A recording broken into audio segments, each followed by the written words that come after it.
श्रीमद् भागवत महापुराण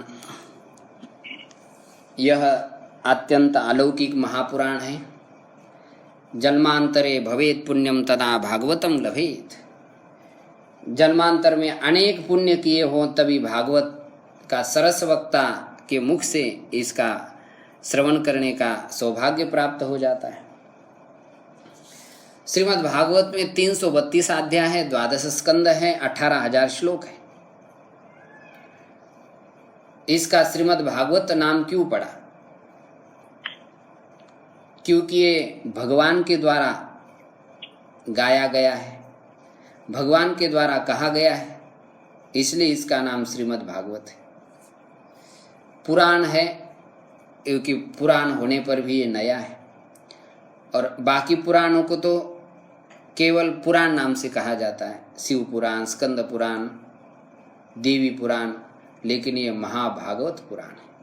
इसके साथ महा लगाया है क्योंकि ये 10 लक्षणों से युक्त है। छोटे पुराण जो होते हैं 5 लक्षणों से युक्त होते हैं, और जो महापुराण होते हैं वो 10 लक्षणों से युक्त होते हैं। तो इसके एक एक श्लोक की बड़ी ही अद्भुत महिमा है। अब व्यास जी इस श्रीमद् भागवत को लिखने जा रहे हैं। त्रिकालदर्शी ऋषि हैं, दृष्टा हैं, जिन्होंने हमारे जीवन के कल्याण के लिए, भगवान के प्राप्ति के लिए, मानव मात्र के कल्याण के, कोई भी मनुष्य हो, स्त्री हो, सबके कल्याण के लिए पुराणों की रचना की। तो वे अभी इस श्रीमद् भागवत के प्रथम स्कंद के प्रथम अध्याय में मंगलाचरण कर रहे हैं। किसी भी मंगल कार्य को करते समय मंगल उच्चारण करना चाहिए, मंगल स्तुति करनी चाहिए, मंगल स्वरूप परमात्मा का स्मरण करना चाहिए, तभी कार्य को आरंभ करना चाहिए। चाहे वाचिक रूप से स्मरण करें, चाहे मानसिक रूप से स्मरण करें। तो उत्तरवर्ती जो भी हम लोग हैं इस श्रीमद् भागवत कथा को पढ़ेंगे तो हम भी भगवान का स्मरण करें इस श्रीमद् भागवत का पाठ करते हुए। इसलिए व्यास जी ने ग्रंथ के आरंभ में मंगलाचरण किया है। जन्माद्यस्य यतोऽन्वयादितरतश्चार्थेष्वभिज्ञस्वराट् तेने ब्रह्महृदाय आदिकवये मुह्यन्ति यत्सूरयः तेजो वारि मृदां यथा विनिमयो यत्र त्रिसर्गो मृषा धाम्ना स्वेन सदा निरस्तकुहकं सत्यं परं धीमहि। ये जो मंगलाचरण है अत्यंत अद्भुत मंगलाचरण। श्रीमद् भागवत का चिंतन करने वाले महान भाव विद्वान पुरुष बहुत अधिक मात्रा में हुए। उन्होंने केवल चिंतन ही नहीं किया, इसके ऊपर उन्होंने और भाव की अभिव्यक्ति भी की है। इसमें क्या क्या व्यास जी कहना चाहते हैं, उन्होंने उस व्यास जी के सुप्त भाव को ग्रंथ के माध्यम से लिखा हुआ है। तो श्रीमद् भागवत को अच्छी तरह से समझने के लिए कम से कम 10 साल तो अच्छी तरह से गुरुमुख से अध्ययन करे तो व्यक्ति अच्छी तरह से समझ सकता है। और अभी आजकल के तो वक्ता लोग 2 महीना भी नहीं, बस 10 दिन होकर के घूम करके आए तो बोले कथावाचक बन गए, ऐसे कथावाचक बन रहे। तो याद करके जो है कथा सुनाते रहते हैं। तो किसी प्रकार के हो, लेकिन भगवान की कथा कर रहे हैं, अच्छी बात है। तो ये श्रीमद् भागवत बहुत ही गंभीर अर्थ से परिपूर्ण है, इसलिए इसका बड़े ध्यान से श्रवण करें। व्यास जी महाराज कह रहे सत्यम परम धीमहि। हम उस सत्य सच्चिदानंद परमात्मा का ध्यान कर रहे हैं। वो परमात्मा कैसे है? परम सत्य, वो निरतिशय सत्य है। संसार भी सत्य कहा जाता है। कितने सारे लोग मर गए, चले गए, तभी भी संसार अभी है ही, वैसा ही है। तो इसलिए सत्य है संसार, लेकिन संसार परम सत्य नहीं है। परम सत्य कौन है? केवल भगवान ही है। इसलिए परम सत्यम धीमहि ध्यायेमहि उपासेमहि। हम उस परम सत्य की उपासना करते हैं। तो व्यास जी तो विशिष्ट किसी भगवान के अवतार के चरित्र का ही वर्णन कर रहे हैं, तो उनको किसी विशेष अवतार का नाम लेना चाहते हैं। यहाँ पर विशेष नाम तो लिया ही नहीं, ना कृष्णम परम धीमहि, ना रामम परम धीमहि, देवीम परम धीमहि, ना गणेशम परम धीमहि, ऐसा कुछ विशेष नाम नहीं ले रहे। इसलिए नहीं ले रहे हैं क्योंकि यदि कृष्णम परम धीमहि कहते तो कृष्ण उपासक कहते कि तो हमारा ही ग्रंथ हो जाएगा, क्योंकि कृष्ण का इसमें ध्यान किया है। राम जी के उपासक कहेंगे तो हमारा ही ग्रंथ है, तो ये सार्वभौम ग्रंथ नहीं हो पाता। इसलिए व्यास जी ने यहाँ पर किसी विशेष भगवान का नाम नहीं लिया, सत्यम परम धीमहि। और सत्य किसको प्रिय नहीं लगता है संसार, कितना भी झूठा से झूठा व्यक्ति क्यों ना हो, दूसरे से वो झूठ बोल लेता है, लेकिन दूसरे से झूठ की अपेक्षा नहीं करता है, दूसरे से वो सत्य की अपेक्षा करता है। माने झूठा व्यक्ति भी सत्य को स्वीकार कर लेता है, और आस्तिक व्यक्ति का तो कहना ही क्या है। सत्य को सब स्वीकार कर लेते, चाहे आस्तिक हो नास्तिक हो, कोई किसी संप्रदाय का हो, किसी भी मजहब का हो, वो सत्य को स्वीकार कर लेता है। इसमें किसी का कोई विवाद नहीं है। इसलिए व्यास जी महाराज कह रहे सत्यम परम धीमहि। एक सनातन सत्य ही है जिसके द्वारा ये सारा संसार ओतप्रोत है। सत्येन धार्यते पृथ्वी, सत्येन तपते रविः, सत्येन वाति वायुश्च, सर्वं सत्ये प्रतिष्ठितम्। सत्य से ही यह सारा संसार चल रहा है, सत्य से वायु बह रही है और सत्य में सब कुछ प्रतिष्ठित है। इसलिए सत्य ही वास्तविक है। तो वो परम सत्य जो है उसका हम ध्यान कर रहे हैं। उस सत्य स्वरूप परमात्मा के स्वरूप लक्षण और तटस्थ लक्षण बताए जा रहे हैं। कैसे वो परमात्मा, जन्माद्यस्य यतोऽन्वयाद् इतरतः चार्थेष्वभिज्ञस्वराट्। वो जो भगवान है वो जन्माद्यस्य यतोऽन्वयात्, जिस परम सत्य से इस संसार के उत्पत्ति स्थिति प्रलय हो गया है, वो भगवान है। अन्वयात्, इस संसार को उत्पन्न करके इस संसार में अनुगत है, अनुस्यूत है। जैसे मनियों में धागा है, ऐसे भगवान भी इस संसार में है और इस संसार से अलग भी है। जैसे जिस मिट्टी से घड़े आदि हम कितने सारे पदार्थ बना लेते हैं, लेकिन मिट्टी उस घड़े आदि में रहते हुए भी घड़े से भी अतिरिक्त है, ऐसे भगवान भी इस संसार में अनुगत रहते हुए इस संसार से भी और भी अधिक है। महतो महीयान, अथवा इस संसार में वो अनुगत है और संसार से इतरतः माने वो अलग भी है, इसमें रहते भी है और इससे वे अलग भी है। ऐसे वे सत्य स्वरूप परमात्मा है। और कैसे हैं? अभिज्ञ, वो सर्वज्ञ है, ज्ञानवान है। तो ज्ञानवान तो ब्रह्मा जी भी है, ब्रह्मा जी को भी चारों वेद का ज्ञान है।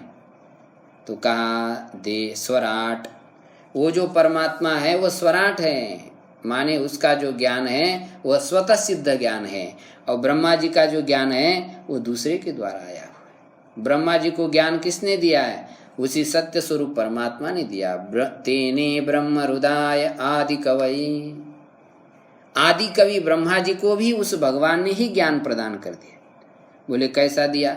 जैसे आजकल बटुक ब्रह्मचारी वेद पढ़ने के लिए जाते झोला लेकर के, तो क्या ब्रह्मा जी भी इसी प्रकार यज्ञोपवीत धारण करके झोला लेकर के भगवान के पास गए और कहा कि हमको वेद पढ़ाओ?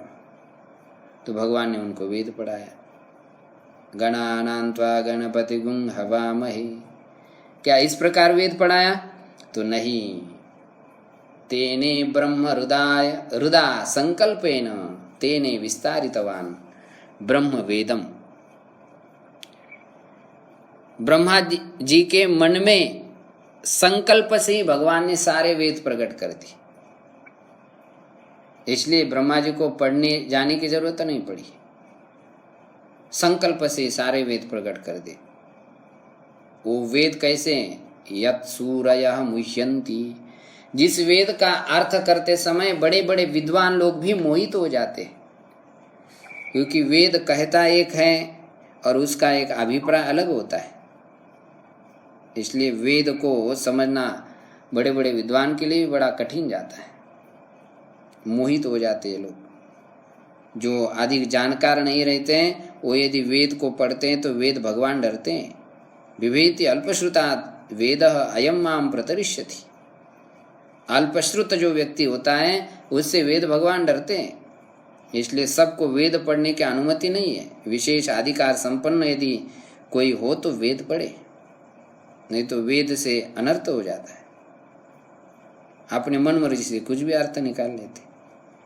जैसे कोई बढ़िया डॉक्टर की पढ़ करके आया और ऑपरेशन थिएटर में मरीज को कहता है, मरीज अभी डॉक्टर की डिग्री मैंने प्राप्त की है, पहली बार ऑपरेशन कर रहा हूँ, तो मरीज की क्या हालत हो जाएगी। इसको पहली बार हम ही ग्राहक मिल गए हैं, कितना डर लगेगा उसको।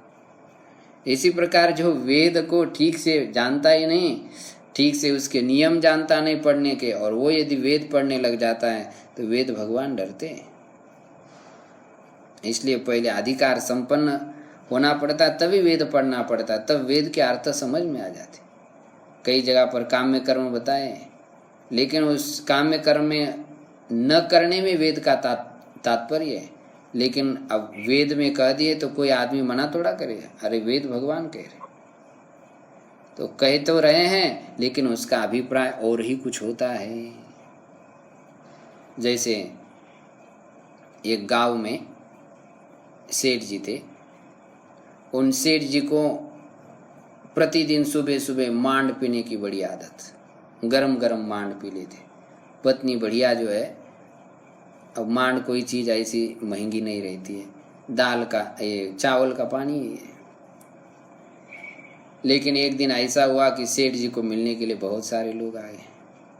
अब सेठ जी बैठे हैं लोगों के बीच में, तो अब मांड तो बन करके तैयार हो रही, ठंडी हो रही है, अब कैसे बुलाया जाए। बेटे को कहा तो बेटा तो चिल्लाएगा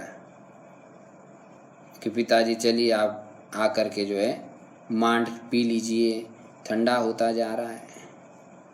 तो बच्चे ने सोचा अब ऐसा बोलेगा तो पिताजी की इज्जत भी जाएगी कि इतना बड़ा सेठ जी होकर के मांड पी रहा है। तो बच्चा बड़ा होशियार था, उसने बढ़िया युक्ति लगाई और पिताजी को कहा, पिताजी धानुपुर से मांडू जी आए हैं, कटौता घाट में बैठे हैं, जल्दी चलकर मिल लो, नहीं तो शीतलपुर को चल जाएंगे। अब वो आके बैठे हुए लोगों ने सोचा धानुपुर से मांडू जी नाम का कोई व्यक्ति होगा, वो कटौता घाट में बैठा होगा, उसको जाकर के जल्दी मिल लो, नहीं तो वो शीतलपुर को चला जाएगा। अब ये भाषा अन्य किसी को समझ में नहीं आई, और ये भाषा किसको समझ में आई? पिताजी को समझ में आ गई। बाकी लोग तो बस मोहित ही रह गए, वो और ही कुछ समझ के बैठ गए। इसी प्रकार वेद का जो अर्थ होता है वो समझना बड़े बड़े के लिए कठिन है। अधिकार संपन्न होकर के वेद पढ़े तो समझ में आ जाए। तो ऐसे वेद का जो ज्ञान है वो ब्रह्मा जी को भी जिन्होंने प्रदान किया है, वो परम सत्य धीमहि, उसका हम ध्यान करते हैं। वो जो सत्य है स्वरूप परमात्मा कैसे हैं? तेजो वारि मृदाम यथा विनिमयः। उस सत्य स्वरूप परमात्मा के कारण ही ये त्रिगुणात्मक जो संसार है वो झूठा है लेकिन सत्य प्रतीत हो जाता है। जैसे सूर्य के रश्मियों में जल का भ्रम हो जाता है, वारी में कांच का भ्रम हो जाता है, जल में कांच का भ्रम हो जाता है, अथवा कांच में जल का भ्रम हो जाता है। वास्तविक जल में कांच नहीं है लेकिन दिखती है। मरुमरीचिका राजस्थान प्रदेशों में हम देखते हैं, जल दिखता है लेकिन वास्तविक होता नहीं, लेकिन हिरण उसको सत्य मान करके पीने के लिए दौड़ता है। इसी प्रकार जिस परमात्मा के कारण ये झूठा संसार भी क्या लगने लगता है, सत्य लगने लग जाता है। ऐसे वे विशेष परमात्मा है। लेकिन ये जो झूठा संसार है उस परमात्मा के साथ उसका कोई संबंध नहीं। परमात्मा अपने तेज से इस सारे संसार को दूर हटा देते हैं। अज्ञान और अज्ञान का संबंध परमात्मा के साथ नहीं होता है। परमात्मा हमेशा अज्ञान और अज्ञान के कार्य से रहित होते हैं, कपट से रहित होते हैं। ऐसे वो सत्य स्वरूप परमात्मा, हम उनका ध्यान कर रहे हैं। ये पहला श्लोक है। इसी पहले श्लोक के वंशधर जो स्वामी है उन्होंने 100 से अधिक अर्थ किए। राम परक अर्थ किया, देवी परक, गणेश परक, गंगा परक, ऐसे अर्थ किए। कृष्ण परक भी इसका अर्थ किया है। अब राम जी परक यदि इसका अर्थ किया जाए तो कैसा किया जाए? 2 मिनट में थोड़ा श्लोक के अक्षरों पर ध्यान दीजिए। राम जी परक कैसा अर्थ होगा? जन्माद्यस्य यतोऽन्वयात् अस्य श्री रामस्य जन्मादि यतः, दशरथ जी से हुए जन्म आदि से, और भी जो चरित्र हैं, भगवान ने विवाह आदि किया, आरण्य आदि में गमन किया, जन्म और आरण्य आदि में गमन, वो सब हुआ। अन्वयात माने वे ही श्री राम जी प्रकट होकर के आरण्य में चले गए। लेकिन उनका जो जन्म है वो सामान्य संसारी मनुष्य की तरह नहीं हुआ, इतरतः। उनका जो जन्म है इतरतः माने लौकिक पुरुषों के जन्म के समान नहीं है, उनका विशिष्ट जन्म है। दशरथ जी महाराज को खीर प्राप्त हो गई यज्ञ पुरुष के माध्यम से, और वो खीर खा करके ही तो राम जी का क्या हो गया, जन्म हो गया। इसलिए उनका जन्म लौकिक पुरुषों की अपेक्षा से विलक्षण है। और वे कैसे? अर्थेषु अभिज्ञ, वो अर्थ में अभिज्ञ है। माने सब प्रकार के जो शास्त्र है उनमें वो विशेष ज्ञानवान है। और स्वराट है, स्व का अर्थ स्व सीतया स शोभते इति स्वराट। वो सीता के साथ सुशोभित दिखते हैं। और वे कैसे? तेने ब्रह्म हृदय आदि कवि। आदि कवि जो है वे वाल्मीकि जी है। उन्हीं वाल्मीकि जी के मन में उन्होंने वाल्मीकि रामायण की प्रेरणा की। वाल्मीकि रामायण राम जी के अवतार से पहले ही हो गया है, तो उसको प्रेरणा देने वाले श्री राम जी है। जिस रामायण जी का पाठ करते हुए बड़े बड़े विद्वान लोग भी क्या हो जाते हैं, मोहित हो जाते हैं। अगम चरित्र है भगवान का। मनुष्य रूप धारण करके आ जाते हैं तो काकभूषण जी, गरुड़ जी, ये सब मोहित हो जाते हैं। सती जी भी मोहित हो जाती उनके जीवन चरित्र को देख करके। तो ऐसे जिनके चरित्र में बड़े बड़े ऋषि लोग मोहित हो जाते, ऐसे वे श्री राम जी हैं। और कैसे? तेजो वारि मृदाम यथा विनिमय। तेज का अर्थ अग्नि, वारी का अर्थ जल, और मृद माने मिट्टी। तो अग्नि, जल और मिट्टी का वो विशेष परिवर्तन करने वाले। तेज का परिवर्तन कैसा किया? अग्नि के अंदर सीता जी को रख दिया। तेज का जो विशेष प्रभाव था जलाने का, वही उन्होंने चुरा लिया, तभी सीता जी को उसमें रखा। वारी का मतलब जल।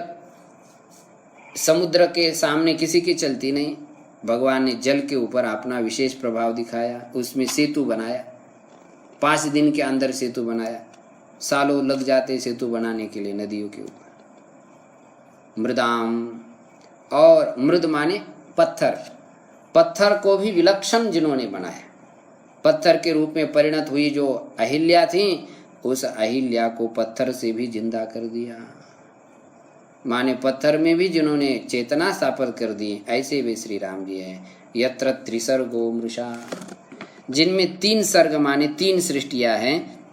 3 जो लोग हैं, ऋषि मुनि, अयोध्यावासी, किष्किंधावासी और दंडकारण्यवासी, उनको उन्होंने कृतार्थ कर दिया। अथवा त्रिसर्ग का अर्थ है कि सनकादिक मनुष्य शत्रुपा और ब्रह्मा जी के जो वाक्य है उनके वाक्य उन्होंने अमृषा कर दी। अमृषा का अर्थ सत्य कर दिया। सनकादिकों ने श्राप दे दिया तो उस श्राप के अनुसार वो जन्म धारण करके आए, जय विजय रावण कुंभकर्ण बन करके आ गए। मनुष्य शत्रुपा ने कहा तुम बालक बन करके आ जाओ, भगवान बालक बन करके आए, वही राम बन करके आए अगले जन्म में। और ब्रह्मा जी ने रावण को जो वरदान दे दिया था उसको भी सत्य कर दिया कि तुम्हारी मृत्यु जो है मनुष्य के हाथ में हो जाएगी और तुमको कोई नहीं मारेगा। तो भगवान मनुष्य बन करके आए। तो तीनों के वाक्य जिन्होंने अमृषा कर दिए, त्रिसर्ग अमृषा, वे श्री राम जी है। और वे कैसे? समस्त धामना स्वेन सदा निरस्त कुवकम, समस्त जो अवतार हैं उस अवतारों का जो प्रकाश है जिन्होंने मंद कर दिया है। राम जी का अवतार बड़ा प्रभावशाली माना गया है। सभी जो अवतार है उत्तम श्लोक कहा गए हैं, लेकिन राम जी का अवतार उत्तम श्लोक धूर्य कहा गया। आगे 9वें स्कंद में सुखदेव जी बताएंगे। तो उन्होंने अपने अवतार के द्वारा सभी अवतारों का जो प्रभाव है थोड़ा मंद कर दिया है। राम नाम की महिमा कितनी अद्भुत है, बड़ी अद्भुत महिमा है राम नाम की। राम नाम चंद्रमा के समान है और बाकी जो भगवान के नाम है वह उड़गण के समान है, छोटे छोटे तारा है। और भगवान की भक्ति जो है चांदनी के समान है। तो भगवान का ये राम नाम सभी नामों को अतिक्रमण कर देता है। इसलिए कहा धामना स्वेन सदा निरस्त कुहकम सत्यम परम धीमहि, वह सत्य एक रस प्रसन्न मुखम, जिनका हमेशा प्रसन्न मुख है, ऐसे वे श्री राम, उनका हम ध्यान करते। प्रसन्नतां यान्न गताभिषेकतस् तथा न ममले वनवास दुःखतः। ऐसे वे श्री राम जी है जो निरंतर एक रस प्रसन्न मुख सत्य है, ऐसा उनका हम ध्यान करते। इस प्रकार राम परक एक अर्थ हमने बताया। ऐसे 100 अर्थ और भी है। उन 100 अर्थ का ही विचार करें तो हमको 100 दिन चाहिए, माने 3 महीना केवल एक श्लोक का विचार करने के लिए चाहिए। ऐसे विलक्षण अर्थ किए। ये तो 3 महीना बताया, वैसे 1 साल लग जाएगा एक श्लोक का 1-1 घंटा यदि हम चिंतन करें। ऐसा ये अद्भुत श्लोक है, बड़े विलक्षण इसके अंदर भाव भरे हुए हैं। तो आज हमने सत्य स्वरूप परमात्मा का ध्यान किया है, चिंतन किया है। इसी एक श्लोक में ब्रह्म सूत्र का अर्थ बताया गया। ब्रह्म सूत्र में कितने अध्याय? 4 अध्याय, समन्वय अध्याय, अविरोध अध्याय, साधना अध्याय और फल अध्याय। अन्वयात कहने से समन्वय अध्याय आ गया और तेजो वारी मृदाम विनिमय कहने से अविरोध अध्याय आ गया, धीमहि कहने से साधना अध्याय आ गया और फल अध्याय आ गया, जहाँ पर कहा कि सत्यम परम, ये कहने से फलाध्याय का भी निरूपण हो गया। इस प्रकार चारों अध्याय का निरूपण एक ही श्लोक में कर दिया। और वैदिक सूत्र जो है कौन सा? यतो वा इमानि भूतानि जायन्ते येन जातानि जीवन्ति यत् प्रयन्ति तद अभिसमिष्यन्ति, हाँ, तद ब्रह्म तद विजिज्ञासस्व। ये वैदिक मंत्र की व्याख्या ही इस प्रथम मंत्र में कर दी है। इसलिए यह जो प्रथम जो श्लोक है वह वेद स्वरूप है। ये प्रथम मंत्र को भी हम सिद्ध कर सकते हैं, वैदिक मंत्र के समान ही यही भी है। इसलिए वेद का ही यह भाष्यार्थ है श्रीमद् भागवत, इसलिए वेद स्वरूप इसको कहा गया है। तो प्रथम श्लोक की व्याख्या हो गई। अब दूसरे श्लोक में जो कोई भी हम ग्रंथ पढ़ते उसमें संबंध, विषय, अधिकारी और प्रयोजन, कि श्रीमद् भागवत का क्या प्रयोजन है, इसका अधिकारी कौन है और इसमें क्या प्रतिपाद्य है, इसका क्या संबंध है, इसका वर्णन आगे द्वितीय श्लोक में किया गया है। ये 3 श्लोक जो है, प्रथम श्लोक है ध्येय बताने वाला, दूसरा श्लोक ज्ञेय को बताता है और तीसरा श्लोक पेय को बताता है। आचार्यों का कहना है पहला जो श्लोक है वो व्यास जी का मंगलाचरण है, दूसरा जो श्लोक है वह श्री सुखदेव जी का मंगलाचरण है, और तीसरा जो मंगलाचरण है वह सूत जी का मंगलाचरण है। ऐसा भी भाव कई महान भावों का है। तो ये 3 श्लोक शुरू के बड़े ही महत्वपूर्ण है। आगे के 2 श्लोकों की चर्चा अब हम कल के सत्र में कर लेंगे। नाम संकीर्तनम यस्य सर्व पाप प्रणाशनम प्रणामो दुःख शमनस्तं नमामि हरिं परम। ओम शांति शांति शांति।